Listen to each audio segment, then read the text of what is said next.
ដោយសារថ្ងៃនេះជាថ្ងៃសិលខ្ញុំនឹងធ្វើការតម្រូវការជួលលោកយាយមកកន្លែងបាន100ហើយទិញការជួលបាត់បងទិញអានម្ដង100លើកខ្មែរបាទលក់ធូ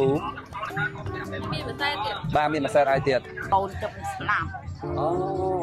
កូនទៅស្លាប់អ្ហ៎គាត់ស្លាប់ទៅសាយដែរលោកយាយជំងឺហ្នឹងអូនដោយសារថ្ងៃនេះជាថ្ងៃសិលខ្ញុំនឹងធ្វើការតម្រូវការជួលលោកយាយមកកន្លែងដើម្បីលេង challenge មួយនេះតោះទៅជាមួយខ្ញុំអ្នកគ្នាជំរាបសួរលោកយាយ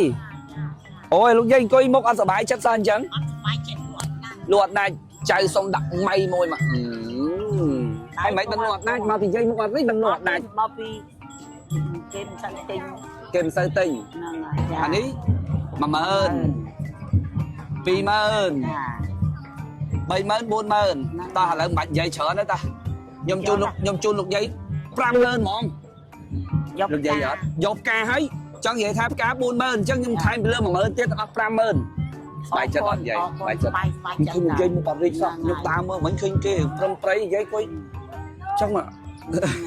កូនទឹកស្លាប់អូកូនទៅស្លាប់អ្ហ៎គាត់ស្លាប់ទៅសាយដែរលោកយាយជំងឺហ្នឹងអូនជំងឺណាដែលវាសួតស៊ីអស់ក្នុងខ្លួនហ្នឹងកូនស្រីកូនប្រុសកូនប្រុសហ៎ដោយសារតែថ្ងៃនេះថ្ងៃសិលហើយលោកយាយថាកូនទៅស្លាប់អញ្ចឹងខ្ញុំទិញការលោកយាយនេះគឺចំនួន50000ហើយខ្ញុំ